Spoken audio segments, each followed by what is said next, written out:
late. Get some rest, okay? Okay. You're gonna need it for tomorrow. Neil's been streaming a lot too, so if you need to take a break for yourself, you definitely The means of production are held in common. Lots of jargon there, so let's clear it up. Under capitalism, our current economic model, the means of production are held in private. Factories, businesses, and all the other industries that produce things and services of value for society are owned by individuals or a small handful of individuals. We call these people capitalists. Thanks to this ownership over the means of production, which from now on I'll just call private property, capitalists get a lot of privileges, namely profit, and have a large degree of authority. They are not elected to their role or representative of society in any meaningful way. Capitalists just own stuff, and that means they can make any number of decisions concerning work, have a privileged social status, and can heavily influence politics without much accountability. At the end of the day, the only thing capitalists are accountable to is profit, and making more of it than their competitors. If capitalists so choose, they can make more profit by slashing wages, extending working hours, or worsening working conditions, and they're just allowed to. The people who work for them, basically everybody else on planet Earth, are usually only able to resist these decisions up to a point. If workers don't agree with the decisions their employers make, it's not like they can elect a new boss or make the decisions themselves. In the balance of power, capitalists are clearly on top. So if workers refuse to carry out their boss's decisions, they run the risk of getting fired, with all the horrible consequences that can bring. Ultimately then, the choice offered up by capitalism is either you agree with your boss, the unelected figure whose primary objective is getting more money, often at your expense, or you suffer the consequences. To pay for shelter, food, and healthcare, you need to agree to the terms set by at least one capitalist and sign a job contract. There is no other option. And wouldn't you know it, there's a whole channel dedicated to the various awful consequences of this economic model. Socialism radically opposes this fundamental characteristic of capitalism. Under socialism, individual ownership is substituted by collective ownership. In other words, workers own and operate the factories, businesses, and so on themselves. It's like a union on steroids. Decisions are not made by random individuals with capital trying to get more of it, but rather through democratic institutions guided by the concrete goals of improving people's lives, not simply making the number bigger and assuming the two things go together. In practice, collective ownership can take many forms, like a centrally planned economy, a network of freely associated communes, a system of co-ops, a mix of these things, or even a whole different set of things entirely. There's no one universally agreed upon answer to how this system should be organized, and it's one of the biggest things socialists talk about. One thing is very clear though, and it's that the economy should not be run with two separate classes of owners and workers. The class system should be abolished entirely, and the decisions society makes around work and production should not be guided by profit, but by democracy. Socialism is, at its very basic level, nothing more than this. Either the means of production are owned privately, and it's capitalism, or they are owned collectively, and it's socialism. Honestly, I just went really fast, so if you want a video dedicated to the definition of these terms, here's a good one I like to recommend. There, that wasn't so bad, right? With this definition, we now have a test. To figure out if the Nazis were socialists, we can examine their discourse and their actions, and determine if they supported socialist causes, resisted capitalism and sought to abolish private property, or on the contrary, if they supported capitalism. But first, the obvious stuff. One of the first things Nazis did when Hitler took office as German Chancellor was get rid of the socialists.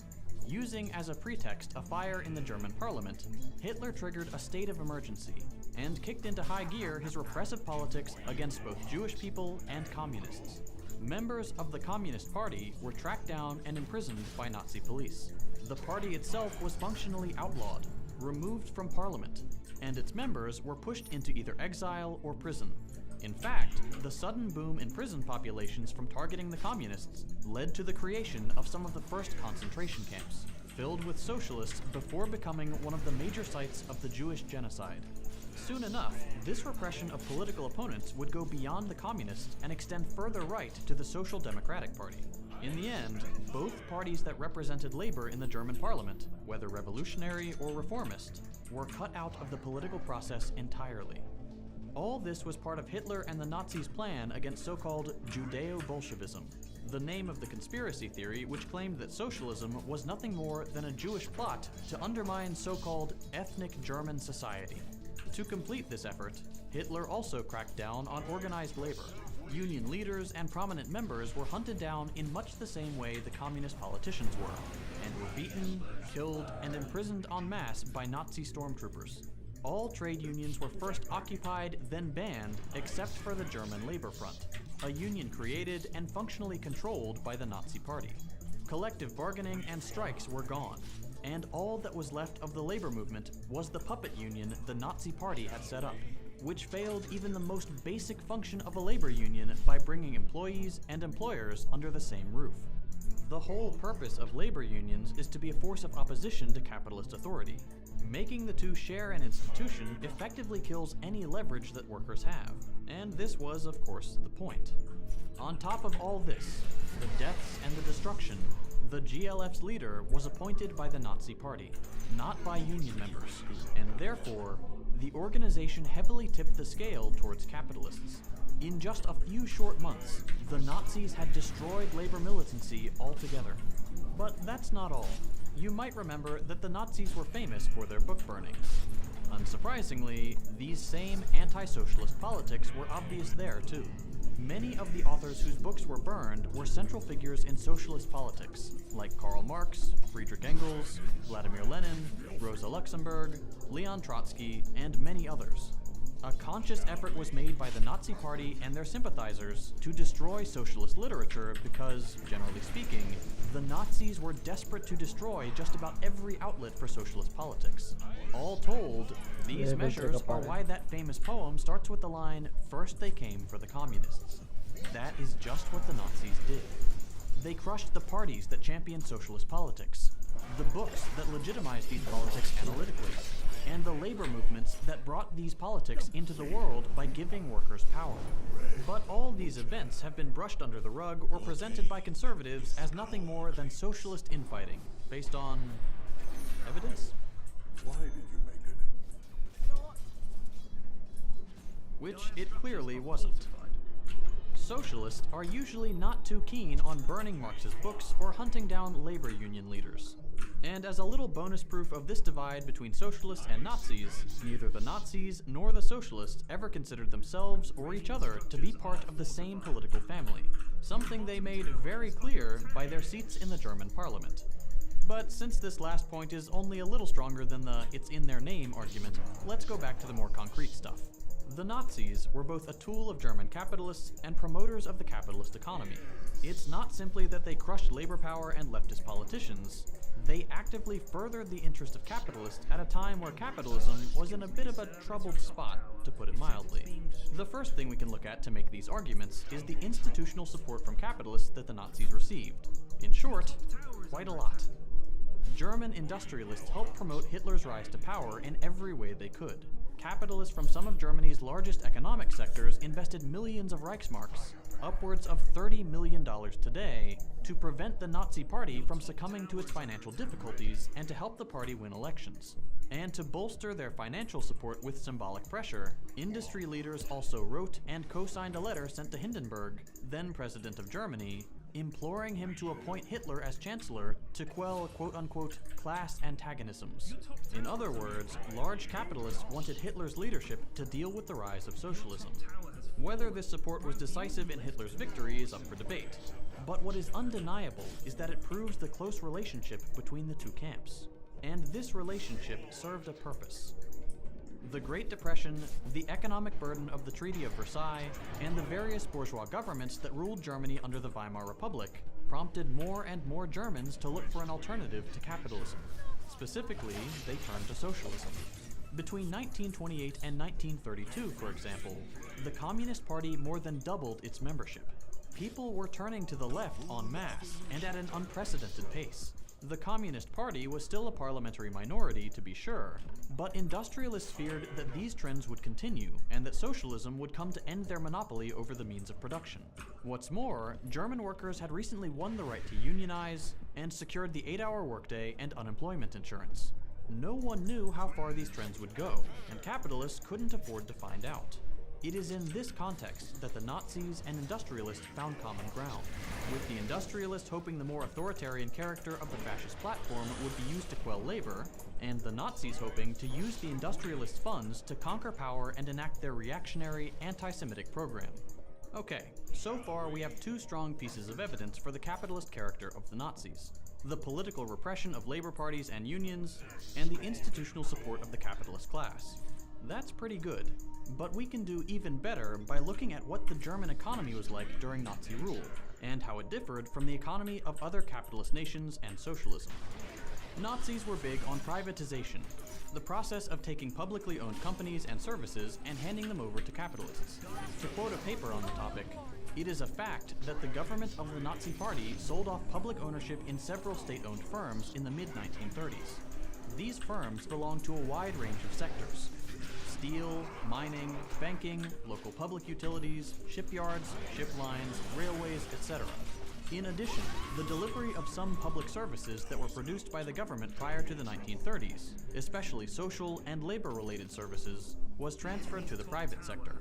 In doing so, they went against the mainstream trends in the Western capitalist countries, none of which systematically reprivatized firms during the 1930s. The Nazis were unique in their commitment to privatize, and the economic landscape that resulted from this process, and Nazi rule more generally, ended up being a particular variant of capitalism. The Nazis ensured that capitalist ownership would continue under their rule, and even encouraged it with the privatizations process. Free market principles still applied to large sectors of the economy, and organized labor was out of the picture, but the Nazis retained the ability to guide economic production when it suited their needs, usually to promote imperialist or wartime goals. This is not unusual. Even the US took the reins on production during the war. But this will often get brought up as an argument that the Nazis were somehow socialists, despite clearly expanding the privatization process and balancing that with the necessity to organize the war. To summarize then, more privatization, some state direction, no labor resistance, and plenty of capitalists. What results is an economy that could only be called socialism if your definition of socialism never addressed the question of private property. In other words, the most basic concern of socialist politics. And if you believe that all socialism is when the government does stuff. A grossly misguided definition of socialism that would make every society on Earth, for almost all of human civilization, socialist. Nazi Germany was capitalist, and the Nazis made sure of that. Of course, while this whole video has been making a strong case for the Nazis were not socialist argument, it's important to note a few slightly more valid counter-arguments, and why they don't ultimately change this conclusion.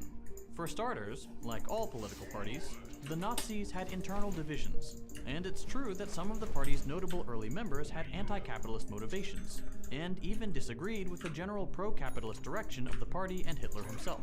However, the reason this fact is not ultimately damning to our greater argument is that these anti-capitalist Nazis were still fiercely and primordially nationalistic and racist, and therefore in contradiction with the internationalist and egalitarian ideals baked into socialist politics. But perhaps more convincing than a theoretical inconsistency is the fact that these anti-capitalist Nazis all became irrelevant to the Nazi project almost immediately. The few which even existed in the first place were either convinced by Hitler to abandon these anti-capitalist positions, as was the case for Goebbels, or were killed in the Night of Long Knives, early on in the Nazi Party's rule. If the Nazi Party ever had a trace of socialist politics, it was gone by the time it mattered, and the party freely embraced the preservation of a capitalist economy once in power. Secondly, this video started with a long and frankly boring definition of socialism for a reason. I did this on purpose because although Hitler had the word socialism in the name of his party, he also made every effort to distance this word from its original definition, a trick which we continue to see used today to try and associate the Nazis with socialist politics. Hitler wanted nothing to do with the actual definition of socialism, the abolishing of private property, so he made sure the word would only ever mean something else to his audience. whether that was by calling real socialism a Jewish conspiracy, captured in the phrases Judeo-Bolshevism and Jewish Marxism, or to redefine the word into some vague form of nationalism, like in the passages I'm putting up on screen. Hitler was intent on socialism becoming a hollow vessel for his politics, a marketing tool that he could use to trigger mass appeal and play up nationalist sentiments without ever delivering socialist politics. Finally, there are plenty of other things I wish this video could have touched on. The writings of Mussolini on the nature of fascism and the anti-communist belief that animated it, some quotes on screen right now, the social Darwinism of fascist ideology that legitimized capitalist hierarchy and made a socialist economy antithetical to fascist projects, the reactionary patriarchal, anti-Semitic, and homophobic beliefs that inform Nazi politics, and plenty of claims made by the right about the Nazis that completely misrepresent Nazi rule. But with only 20 minutes and a schedule of one video a week, this is pretty much as far as I can go with this massive topic. As always, sources are in the description. If you found this video enlightening, send it to a friend or family member who might benefit from it. Trickster's rule of illusion. Guys and gals, me Mudahar, and I'm actually setting up another G.Skill tower right here. Ladies and gentlemen, use code SOG, by the way. There's some juicy flavors these days. Like G.Skill Sonic the Hedgehog's Peach Ring, which, hey, Sonic Frontiers is coming out. I need some level of caffeinated stuff to get me going through the day, okay? Now, ladies and gentlemen, as we talk about this magical side of drinks, we gotta talk about the magical side of the internet. Our buddy Elon, yeah, that person just bought Twitter. Yes, the world's richest man just bought the world's largest digital septic tank for $44 billion. God damn! Now, of course, this is one day that we saw was eventually going to come. Months ago, we talked about Elon Musk straight up trying to buy Twitter, and ever since then, there's been lawsuits, back and forth spats, and from time to time, there's been a little sussiness around Twitter being run by bots, which, to be honest, most social media networks have problems with botting anyways, not to hold anyone against more than the other. Just saying. Now, of course, Elon Musk was going, the bird is freed. And this signifies when Elon Musk decided to walk into Twitter. Let that sink in, ladies and gentlemen. Quite literally, let that sink in. I'm not even joking. This man is such a goofy video game character. He actually has a sink as he's walking right into Twitter's headquarters down in California. Quite literally, this man is a walking meme. Now, of course, ladies and gentlemen, Elon Musk is in Twitter. He's actually the CEO, and, he's actually fired 2 of the executives already. And yes, I mean this man has become the CEO of Twitter, meaning that the last CEO got completely fired. Parag Agrawal, who was the last CEO for the company, and, of course, the finance chief, the CFO, both got fired, by the way. All right, literally as soon as it happened. Not only did they get fired, they were escorted out of the offices as soon as this shit happened.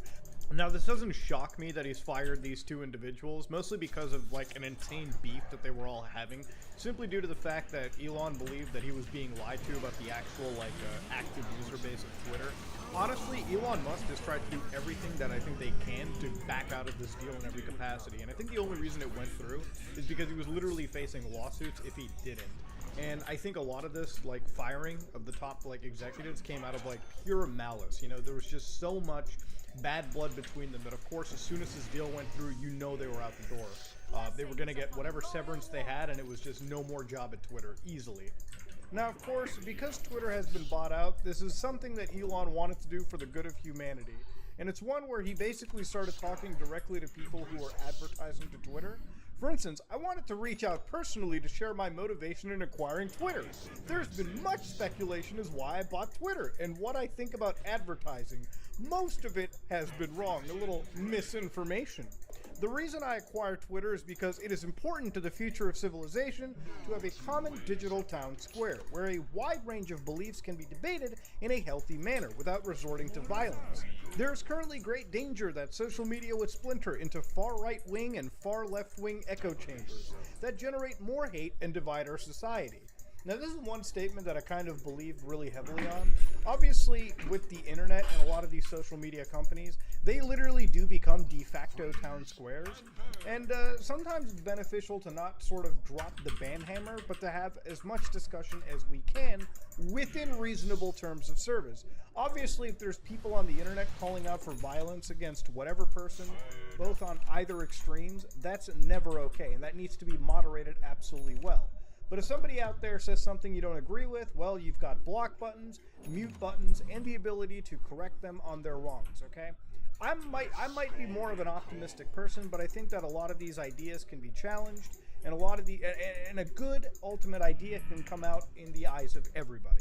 Now, of course, obviously with the way social media algorithms work, there's no doubt in my mind, and it's actually something you can scientifically prove, even on various social media platforms like YouTube, for instance. If you watch one side of politics or one side of the spectrum, the algorithms usually push you more towards the extreme end, whether it be left or right wing, and it just keeps you engaged in sort of a content consumption loop. So obviously, these ideas about echo chambers and splintering off to extreme sides, it's not something that's Twitter related exclusively. It's something that exists across the entire blend of social media, if you will. So of course, that's something that I can totally agree in the statement from Elon. In the relentless pursuit of clicks, much of traditional media has fueled and catered to these polarized extremes, as they believe that is what brings in the money. But in doing so, the opportunity for dialogue is lost. I do agree.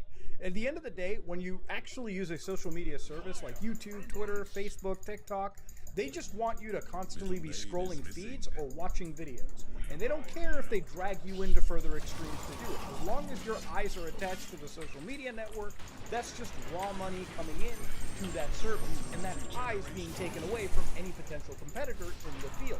Remember, there's 24 hours in a day.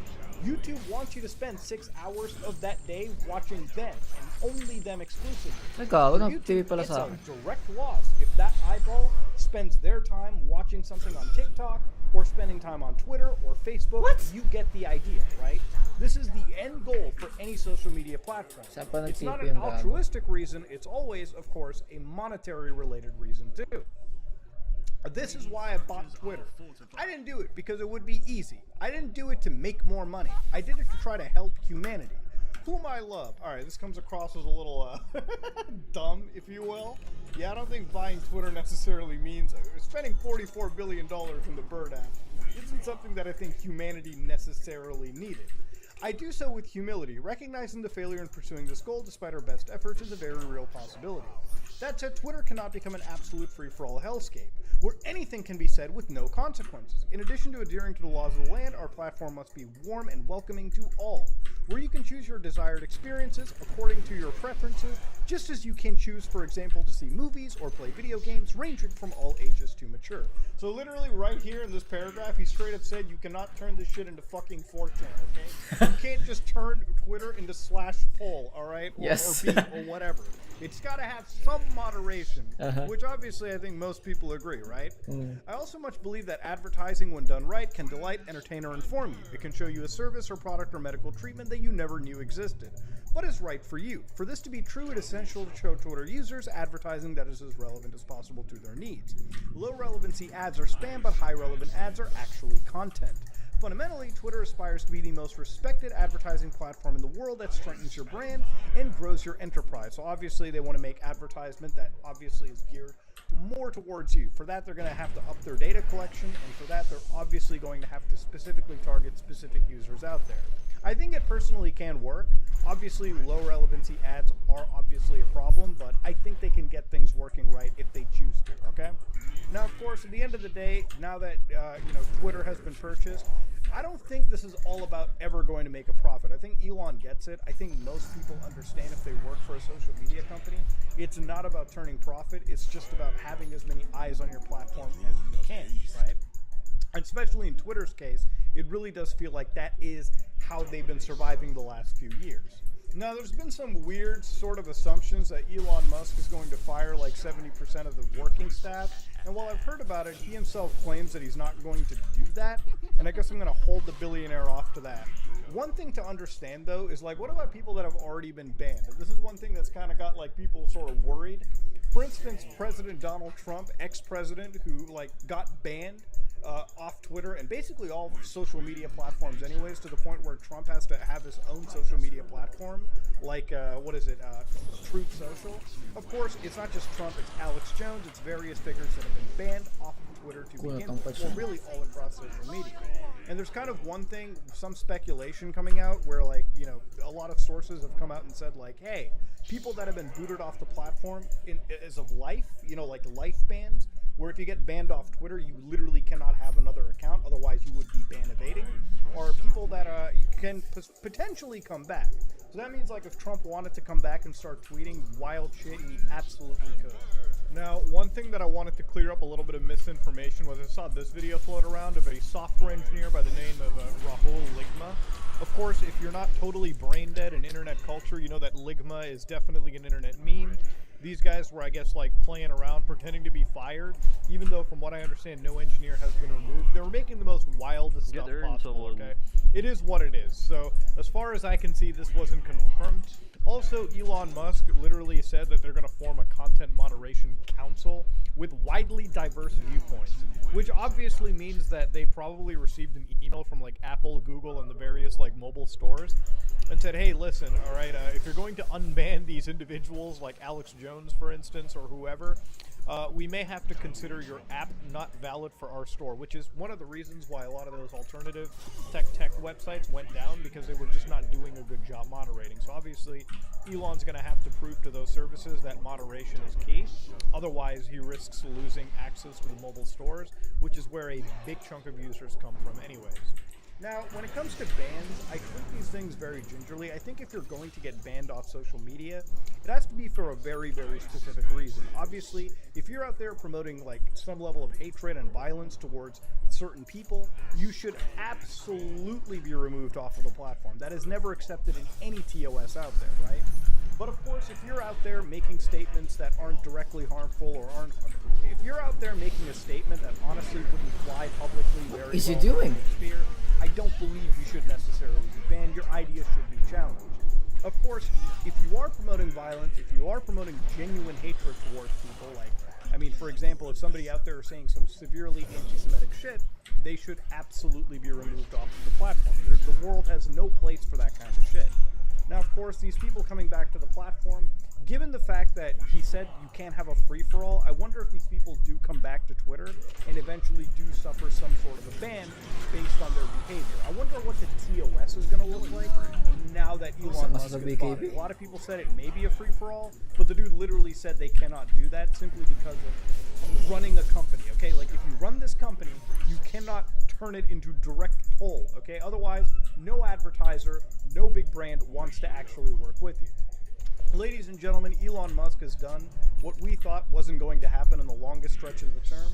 He's bought Twitter. It's time to see what goes on. Ladies and gentlemen, were you excited for it? Honestly, I don't think much is actually going to change, truth be told. But we'll see how it goes. We'll play it by ear. Maybe the website might get funnier. Maybe I might find some stupid takes regarding self-defense that I can laugh at even more. But ladies and gentlemen, this is me, Mudahar, and if you like what you saw, please like, comment, and subscribe. Just like to dislike it. I am out. Nako. Mali.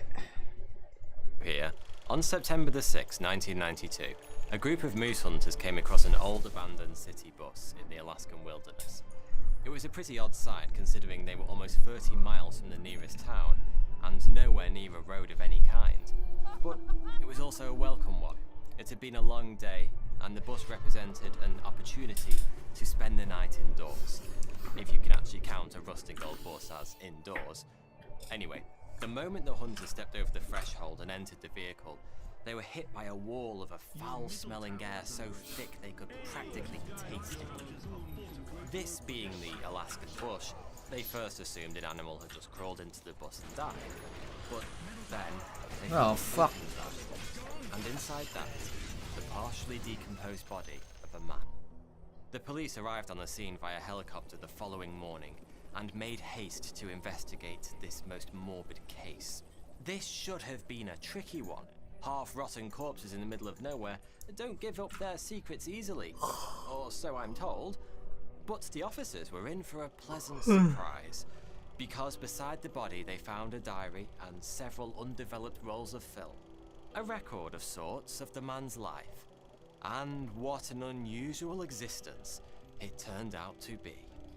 You see, this body didn't belong to a grizzled trapper or a lost hiker, but a 24-year-old idealist who'd given up everything to try and live a simpler, more authentic life. And the story of how he came to die in an old abandoned bus in the middle of nowhere in Alaska is one of the most unusual I've ever told on this channel. It begins with a bigamous marriage and ends with a botanical murder mystery. Bakit And hindi it's siya either nag- soaringly uplifting or utterly idiotic and depressing, depending on who you ask. This is the tale of Christopher McCandless, the man who walked into the wild and never came back. Christopher was born on February the 12th, 1968 in Inglewood, California. His father, Walt, was an aerospace engineer who worked for NASA, and his mother, Billy, helped run the family consultancy business. But don't let this affluent upbringing fool you. Life in the McCandless home was a tale of endless strife. Chris had a younger sister, Corrine, as well as 6 half-siblings from his father's first marriage. In 2014, Corrine McCandless published a memoir in which she alleged that her parents were verbally and physically abusive both to each other and to their children. After graduating from high school in 1986 with excellent grades, Chris spent the summer on his first major solo adventure. His family had relocated from California to Virginia when he was still a kid, so he traveled back to his home state to spend time with his extended family and a few old friends. But during this detour, he made a disturbing discovery. When he was little, his father had often spent time away from the family home. As a successful businessman, you might think he was simply traveling for work. But no, he was spending time in his other family home. You see, Walt had still been married to his first wife when he met Chris's mother, Billy. Rather than, get a divorce or even break things off, he simply split his time between the families. Even having children with both women at the same time. Chris would later discover that he was just 3 months older than one of his half-brothers. He was 18 when he found out, and it had a huge impact on him. Some people have even suggested that all the other craziness I'm going to tell you about can be traced back to that one mad revelation. Further education was a chance for Chris to fly his freaky family nest, and he excelled at Emory University, graduating in 1980 with double honours in history and anthropology. Most people who knew him in those days expected him to follow a familiar path, start a career, make lots of money, maybe have a family. But Christopher McCandless had no intention of living a conventional life. He saw the expectations of society not as items on a checklist to be ticked off one by one, but as a straitjacket designed to rob us of our freedoms and stifle our creativity. And so, in May 1990, he donated every penny he owned to Oxfam, well over $50,000 in today's money, and without telling a soul where he was going, or even that he was going. He just left. He spent that first summer crossing the US in his beaten-up yellow Datsun, making it as far as Lake Mead before getting stuck in a flash flood that wrecked the engine and left him stranded. Instead of turning back, Chris forged onwards, hiking, hitchhiking, and riding freight trains. Over a 2-year spree, traversing the land of the free, Chris built a new life for himself under the assumed name of Alexander Supertramp. It was an alter ego of sorts, a self-made superhero whose only 2 powers were total freedom and body odor. Nobody knows Christopher's exact whereabouts during that time on the road, and what we do know mostly comes from the memories of people whose paths he crossed along the way. He spent a few months working as a grain operator for a man he met whilst hitchhiking in South Dakota. He lived on the streets of Las Vegas, learnt leatherworking from a retired Vietnam vet who grew so attached to Chris, he offered to adopt him as a grandson. He lived in hermit camps and off-grid communities, hiked through some of the most spectacular national parks on planet Earth, and illegally kayaked down the Colorado River all the way to Mexico. In short, He roamed where he pleased, answered to nobody, and completely cut himself off from the usual worries and expectations of the rest of the world. He had no bills to pay, no boss to suck up to, and no requirements beyond putting food in his belly and finding a place to rest his head. He'd left home in search of freedom, and boy, that's exactly what he'd found. As exhilarating as that must have been, it wasn't enough. It was true that Chris was no longer living by society's rules, but he was still living in society, or at least surrounded by it. And so, in early 1992, he ceased his carefree wherever the wind takes me wandering and began pathing his way purposefully north. His goal was the United States' last great wilderness, a state that's comfortably bigger than France, Spain, and Germany put together, but with less than 0.5% of their combined population. Alaska. It was to be the site of Alexander Supertramp's greatest and final adventure. On the 28th of April, a Fairbanks electrician called Jim Gallion gave Christopher a lift to the head of the Stampede Trail. Most Alaskans know a thing or two about surviving in the wilderness, and Jim was immediately concerned that Chris didn't exactly seem to be prepared for a long spell out in the bush. He had little in the way of provisions. His rifle lacked the power to easily take down Alaska's bigger game or its more dangerous wildlife, and his hiking boots weren't even waterproof. He carried no compass, no snowshoes, and very few tools. He didn't even have a map. In short, Chris appeared to have none of the gear and no idea. Jim Gallion was right to be concerned, because he would be the last person to see Christopher McCandless alive. Chris's original plan had been to hike clear across Alaska until he hit the Bering Sea. But just 4 days and 30-odd miles into his journey, having forded 2 rivers and skidded across several frozen beaver ponds, he stumbled upon an abandoned bus that was soon to become his home, and eventually his tomb. You won't be surprised to hear that life in the Alaskan bush was pretty tough. The weather was changeable and often extreme, and food was difficult to come by. But despite the hardships, Chris was living his dream of existing entirely free of the influence of the outside world. For food, he foraged for berries, dug up roots, and shot squirrels, ptarmigan, porcupines, and even a moose. Though he was unable to preserve this mighty mammal, so most of the meat spoiled. He survived encounters with bears and wolves, watched herds of caribou cross a tiger, and spent his downtime reading classics by Henry David Thoreau, Leo Tolstoy, and Nikolai Gogol. Chris was clearly a resourceful guy. His 2 years on the road had proven that, but it seems he'd underestimated just how hard it would be to live entirely off-grid in Alaska. And whilst his diary shows he was able to gather a steady stream of food, he simply couldn't get his hands on enough calories to fuel his body through the challenging Alaskan days. Despite his best efforts, slowly but surely, Christopher McCandless was beginning to weaken. Pictures from the undeveloped rolls of film found with his body would later reveal how thin, almost skeletal, he became. He must have recognized the danger he was in, because on day 67 of his Alaskan odyssey, he decided enough was enough. He packed up his meager belongings, said goodbye to his bus-based abode, and began hiking back up the Stampede Trail. An incredibly frail Alexander Supertramp had decided it was time to return to civilization. 2 days later, he reached the Teklanika River, and what he saw made his spine shiver. When he'd crossed this very stream from the other side at the start of his journey, it was knee-deep and placid. Now, swollen by 2 months of summer meltwater, it had morphed into a raging torrent of freezing, frothing death. Chris wasn't the strongest of swimmers at the best of times, but right now, that didn't matter one dime. The love child of Michael Phelps and Flipper the Dolphin couldn't have crossed that river and lived to tell the tale. With little other choice, Chris simply turned around and headed back to the bus.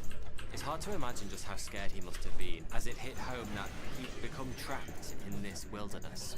But sometime after he got back to the bus, we have no way of knowing exactly when, he wrote a brief note and posted it to the door of his makeshift home. It read, "Attention possible visitors. SOS. I need your help. I am injured, near death, and too weak to hike out. I am all alone. This is no joke. In the name of God, please remain to save me. I am out collecting berries close by and shall return this evening. Thank you, Chris McCandless. August? Question." No, look at that. I'm the By the time MVP someone for some finally reason. read those I don't know. words, Christopher Why? McCandless How? had been dead for almost 3 weeks. Doesn't In make the any days sense. and weeks after Chris's return to the bus, his condition continued to deteriorate. Carry me, His bro. body growing weaker as he slowly starved to death. His diary entries during that period make for some pretty tough reading. Day 94, extremely weak, fault of pot, seed, much trouble just to stand up, starving, 200 points. great jeopardy. Day 100, made it, but in weakest condition of life. Death looms a serious threat, too weak to walk out. Have literally Did I become leave the trapped. guild or I leave? No game. Or I was Nobody kicked out? knows exactly what Christopher was going I think through I was in kicked those out. final few days of his life. But there's no doubt. So how can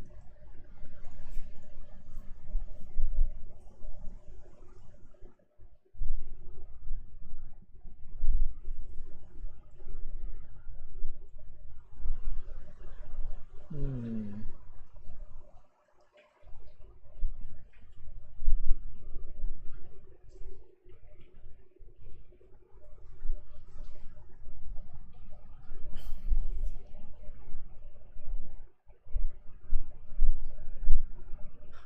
The fuck is this?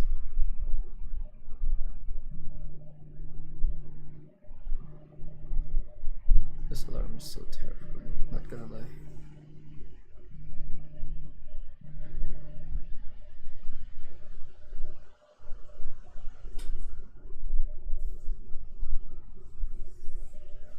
Eh.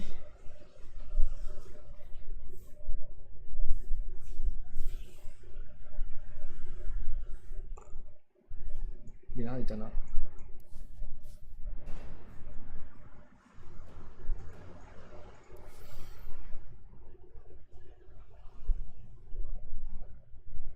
Tingnan ko na contracts.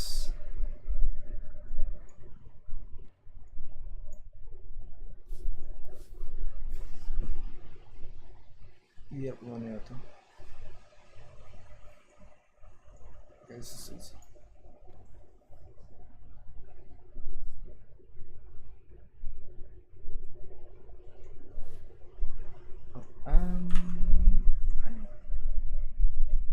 I'm gonna take a break for a bit. Just a bit. Then I'll be back.